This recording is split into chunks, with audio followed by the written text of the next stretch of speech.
Hello friends, welcome to my channel. இன்றைக்கி நம்ம சேனலில் ஒரு கப் அவல் வச்சு ரொம்ப டேஸ்டான ஒரு ஈவினிங் ஸ்நாக்ஸ் ரெசிபி தான் பார்க்க போகிறோம். இது டேஸ்ட்டு ரொம்ப சூப்பராக இருக்கும். அது ஈஸியாக செஞ்சிடலாம். ஸ்கூல் விட்டு வர குழந்தைங்களாம் செஞ்சு கொடுங்க. குழந்தைங்க ரொம்ப விருப்பமாக சாப்பிடுவாங்க. இப்போ வாங்க எப்படி செய்யலான்னு பார்க்கலாம். இப்போ ஒரு பவுலில் ஒரு கப் அளவுக்கு அவல் சேர்த்துக்கலாம். இப்போ தண்ணி விட்டு ஒரு 2 டைம் போல் நல்லா கழுவிட்டு எடுத்துக்கலாம். பாருங்கள், இப்போ நல்லா கழுவி எடுத்தாச்சு. இதில் கொஞ்சமாக தண்ணி விட்டு அவல் ஊறுற அளவுக்கு மட்டும் தண்ணி சேர்த்து விட்டுடலாம். இதை ஒரு 10 நிமிஷத்துக்கு அப்படியே ஊற வச்சிடலாம்.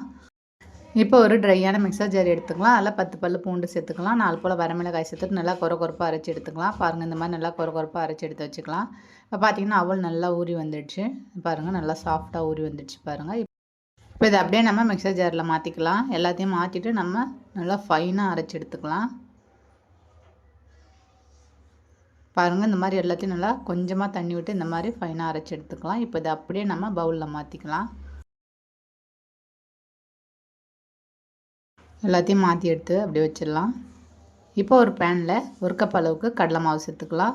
அடுப்பு தீயை நல்லா குறைச்சி வச்சுட்டு ஒரு 5 நிமிஷத்துக்கு நல்லா நம்ம மாவை வறுத்து எடுத்துக்கலாம். மாவு பார்த்திங்கன்னா நல்லா கருக்கக்கூடாது, ஆனால் வறுபட்டு நல்லா வாசனை வரணும். அந்த அளவுக்கு நல்லா வறுத்து எடுத்துக்கலாம். அப்போ தான் நம்ம செய்கிற ரெசிபி நல்லா மொறுமொறுன்னு நல்லா டேஸ்ட்டாக இருக்கும். இப்போ 5 நிமிஷம் ஆகிடுச்சு. இதை இப்போ அப்படியே நம்ம ஸ்டவ் ஆஃப் பண்ணிட்டு ஆற வச்சு எடுத்துக்கலாம். இப்போ நம்ம நல்லா ஆற வச்சு இப்போ நம்ம அந்த அவல் கூடயே நம்ம சேர்த்துக்கலாம். இப்போ எல்லாத்தையும் சேர்த்தாச்சு. இப்போ இதில் பிஞ்சாப் அளவுக்கு பெருங்காயத்தூள் சேர்த்துக்கலாம்.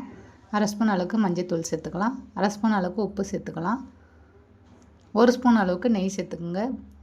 நெய், பட்டர் எது வேணாலும் சேர்த்துக்குங்க. இப்போ சேர்த்துட்டு நம்ம பிசைஞ்சு எடுத்துக்கலாம். தண்ணி எதுவுமே சேர்க்காதீங்க. அவலில் இருக்கிற தண்ணியே நம்மளுக்கு போதுமானதாக இருக்கும். இப்போ நல்லா கை வச்சுட்டு நல்லா சப்பாத்தி மாவு பதத்துக்கு நல்லா திக்காக பிசைஞ்சு எடுத்துக்கலாம். இப்போ இந்த மாதிரி ஒரு எண்ணெய் கவர் எடுத்துக்கோங்க. இதில் நம்ம ரெடி பண்ணி வச்சுருக்க மாவில் சின்ன உருண்டையாக எடுத்துக்கோங்க. இப்போ இந்த மாதிரி கவரில் வச்சுட்டு கவர் நல்லா திருப்பி விட்டுட்டு இந்த மாதிரி அடி சமமான ஒரு கப்பை வச்சுட்டு நம்ம ப்ரெஸ் பண்ணி எடுத்துக்கலாம். அப்போ தான் நம்மளுக்கு கரெக்டான ஷேப்பில் கிடைக்கும். திக்னஸும் கரெக்டாக கிடைக்கும். இப்போ ஒரு ஸ்போக் ஸ்பூன் வச்சுட்டு இந்த மாதிரி குத்தி எடுத்துக்கலாம். நல்லா எண்ணெய் சேர்த்து வச்சுருக்கேன். அடுப்பு தீயை நல்லா குறைச்சி வச்சுட்டு சூடு பண்ணிக்கோங்க. இப்போ எண்ணெய் நல்லா சூடாகிடுச்சு. இப்போ நம்ம ரெடி பண்ணி வச்சுருக்க தட்டையே ஒன்று ஒன்றா சேர்த்துக்கலாம். உடனே கரண்டி வச்சு திருப்பி விடாதீங்க. அது நல்லா மேலே வந்த பிறகு நம்ம திருப்பி விட்டுக்கலாம். திருப்பி விட்டு வேக வச்சுக்கலாம். ஏன்னா அப்போ தான் 2 சைடும் நல்லா வெந்து கிடைக்கும். பாருங்கள், நல்லா கலர் சேஞ்ச் ஆகிட்டு வந்துடுச்சு. அந்த எண்ணெயோட சலசலப்பை கூட குறைஞ்சிடுச்சு பாருங்கள். இப்போ நம்ம அப்படியே வெளியே எடுத்துக்கலாம். பாருங்கள் எவ்வளோ சூப்பராக வந்திருக்குன்னு. அவ்வளோதாங்க ஃப்ரெண்ட்ஸ், சூப்பரான அவல் தட்டை ரெடி ஆகிடுச்சு. டேஸ்ட்டு ரொம்ப சூப்பராக இருக்கும். பாருங்கள், நல்லா கலர்ஃபுல்லாக நல்லா மொறுமொறுன்னு இருக்கும்.